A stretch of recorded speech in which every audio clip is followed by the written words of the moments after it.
Let me ask you, my sister, will you go to Afghanistan to invest today? That is a powerful question. You don't need to. Nobody tells you. Nobody. Let me tell you why countries have embassies everywhere in the world.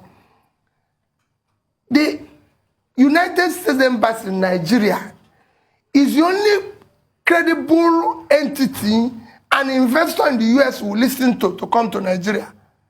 Not Peter Obi or anybody going there and preaching. The reason why we set up country-set embassies in a country is to study the situation of that country. So the British High Commission gives the British people, including their businesses, I've been part of it because I lived in the Britain. They give them the feedback whether to come or not. And I can tell you, if you go and read their report, you are now second or third most terrorized country in the world. You are now, in terms of drug prevalence, you are now number one. So nobody is going to go to a war. The person has to be alive to enjoy the return on his investment. So nobody is going to go with you and everything. Intel is just investing $7 billion in Malaysia. I haven't heard the president of Malaysia going anywhere to talk about that. He's in Malaysia. The investors' money is like a bee. If you put honey here, the bees will come. How they will penetrate through this door, you won't even know. You need to put things in order. We need to sit down and do our work here and do the proper things. The things we can do to stimulate the economy. For example, we just sold 5G auction and we have made $550 million. Let that money be properly invested today in creating maybe a tech innovation or, supporting STEM courses that will help to grow the country in the future. We have a pool of young, energetic, talented young men. Today, India, all Asian countries, outsourcing is becoming expensive. So they are looking for where to go. Let's put that money into what can help us. If we do it properly, we could be creating Facebook and companies like that in the future. Today, our entire stock market is valued at $45 billion. Facebook valuation is $900 billion. So we're not even 5% of Facebook alone. And we have so many people who can create such companies there. But by the time you know it now, they use the money to pay judgment debt. What type of thing is this? Is what I'm saying. Let us do the proper things other people are doing. Okay. It's very easy. Okay, let's talk about debt.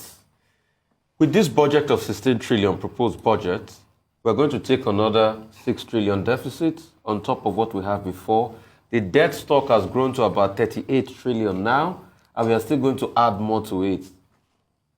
Increasingly, the argument is we don't have a debt problem, we have a revenue problem.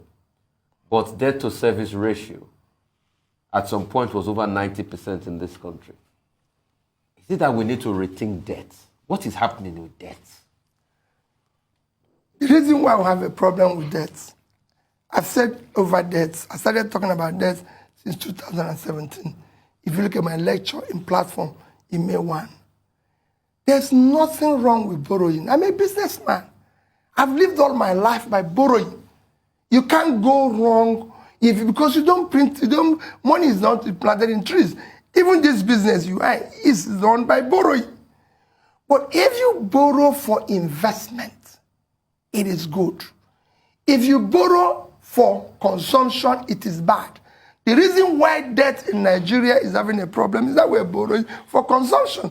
So you're throwing in debt away and everything. And I give you an example. If you go and survey, forget the Western world, if you survey all the countries in Africa, the major 10 economies, over the past 7 years, Nigeria has borrowed the most, over 300% of our initial debt. We're about $18, $20 billion before. We're hitting 100 now. And this is the one that is, quote, official. If you put other ones that CBN is supporting, it would actually be hitting about 60-something. 50-something to 60 trillion. But these debts have not been properly invested. That is the problem.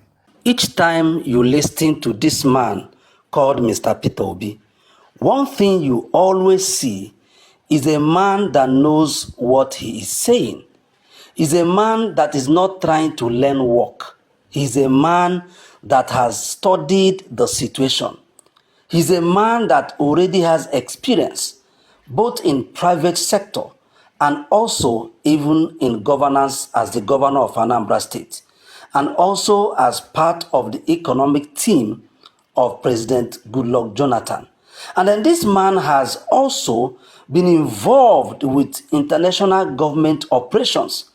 So I was surprised to also understand that the major avenue where countries understand what happens in other countries is through their embassy.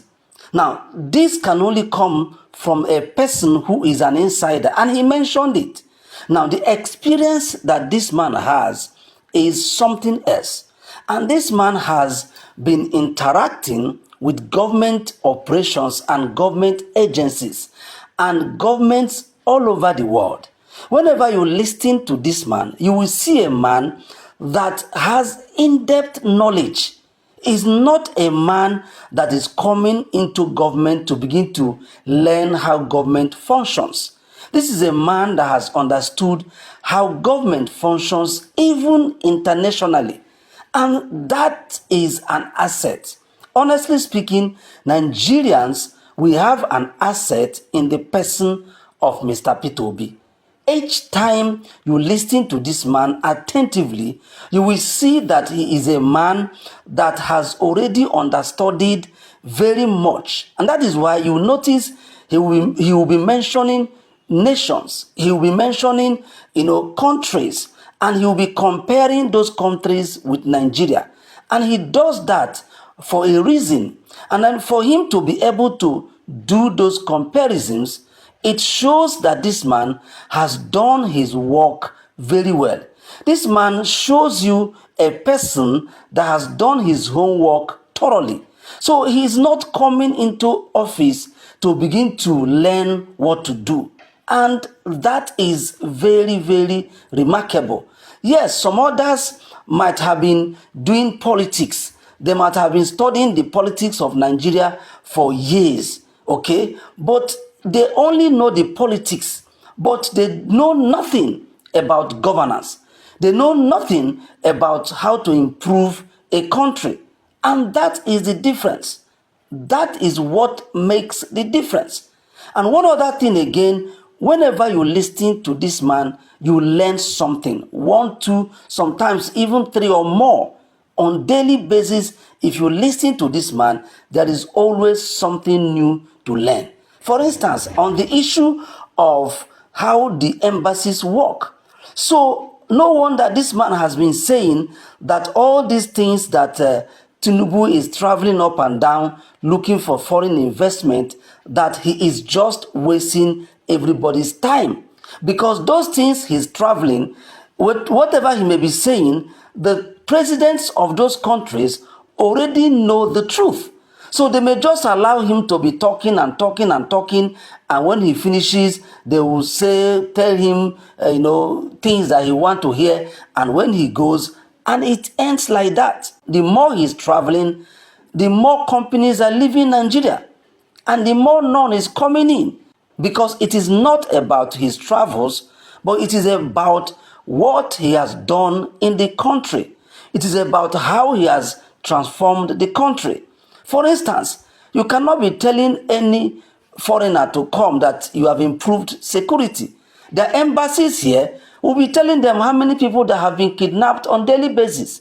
The embassies here will be telling them all the insecurities that are going on in Nigeria. So whatever you are going to tell them there will not make any sense.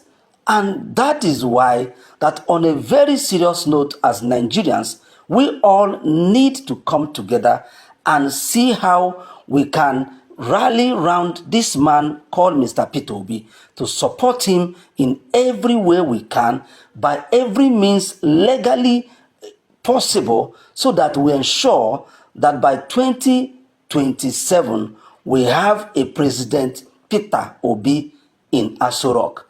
That will be very wonderful for our country. So we can begin to see a turnaround at every aspect of our nation. Thank you so much for your time.